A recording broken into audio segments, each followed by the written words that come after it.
Tractor restoration. Sudhakar अपने पुराने tractor को लेकर खेत की तरफ जा रहा था। ट्रैक्टर बहुत ही पुराना था, इसीलिए वो बहुत ही धीरे से चलता था। साइकिल से जाने वाला इंसान भी आगे बढ़ रहा था। अरे सुधाकर, तेरा ट्रैक्टर तो बहुत स्लो है रे। इससे तो अच्छी मेरी साइकिल है।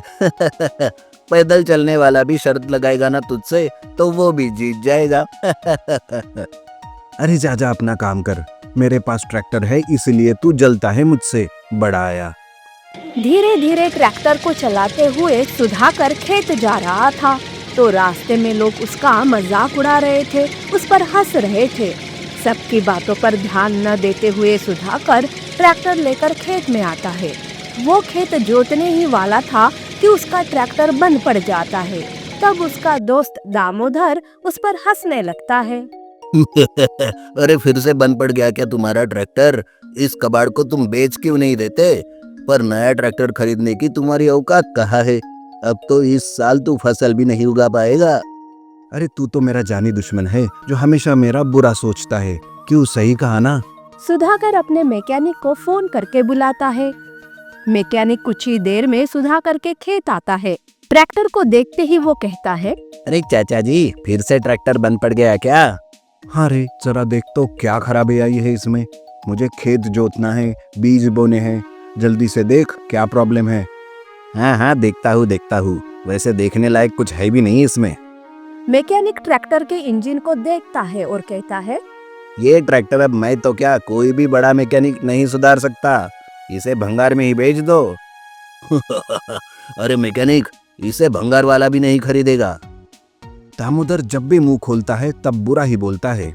और हाँ मैकेनिक, कुछ भी हो जाए, मैं मेरा ट्रैक्टर कबाड़ में नहीं बेचने वाला।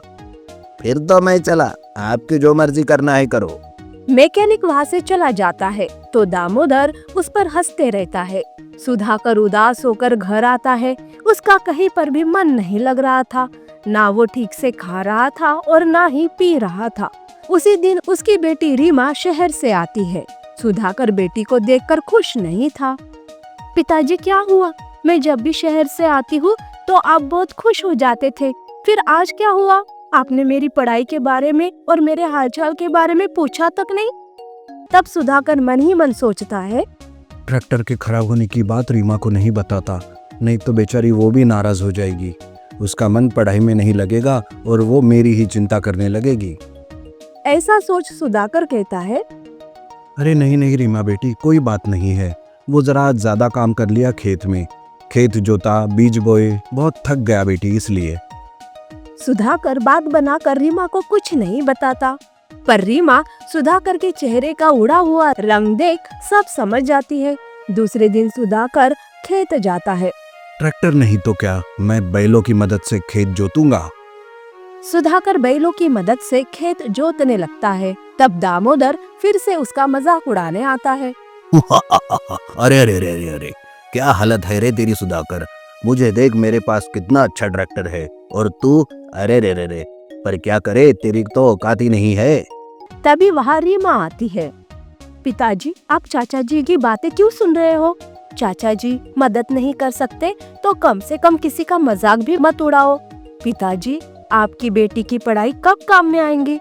देखना, मैं इस पुराने ट्रैक्टर को नए जैसे बनाऊंगी, फिर तो आसपास वाले जलने लगेंगे, है ना?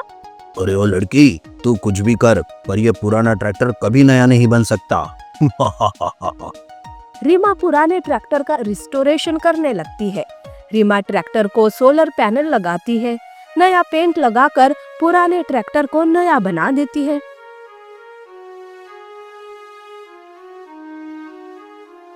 पिताजी, ये देखिए, आपका ट्रैक्टर रेडी हो गया। अब आप इसी ट्रैक्टर से खेत जोतिएगा।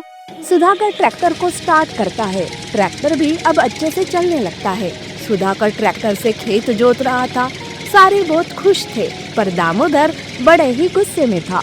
तब सुधाकर दामोदर के पास जाकर कहता है, देखा मेरी बेटी का कमाल, अब तो मेरा ट्रैक्टर A1 हो गया। अगर तेरे ट्रैक्टर में कोई खराबी आए तो आ जाना मेरी बेटी के पास, मैं रिपेयर के पैसे भी नहीं लूंगा। अब किसका मजाक उड़ाएगा रे तू? अब तो उसका ट्रैक्टर देखकर गांव के लोग भी चकित हो जाते हैं। रिस्टोरेशन की वजह से सुधाकर का ट्रैक्टर अच्छे से चलने लगा था। एक दिन सुधाकर अपने खेत में काम कर रहा था कि तभी वहाँ एक बड़ी सी कार आती है। कार से एक बड़ा आदमी उतरता है। मैं गब्बर गैमलर हूँ। मैं यहाँ तुम्हारा ट्रैक्टर खरीदने आया हूँ। उसके बदले मैं तुम्हें करोड़ों रुपए दूंगा।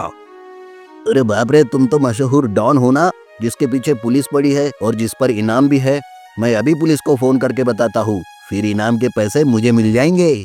तब गब्बर उस पर गन तान देता है और जोर से कहता है, पर उसके पहले मेरी गोली तेरा सीना चीर देगी। दामोदर डर के मारे वहाँ से भाग जाता है। देखिए, 2 दिन पहले पुलिस से बचने के लिए मैंने बेशकीमती हीरे ट्रैक्टर में छुपाए थे। अब उन्हें ऐसे ही लेकर गया तो पुलिस को पता चल जाएगा और तुम भी मुश्किल में आ जाओगे। इसलिए ये ट्रैक्टर मुझे बेच दो। तब सुधाकर हामी भरता है। गब्बर के आदमी ट्रैक्टर को लेकर जाते हैं। गब्बर सुधाकर को पैसे से भरी बैग देता है।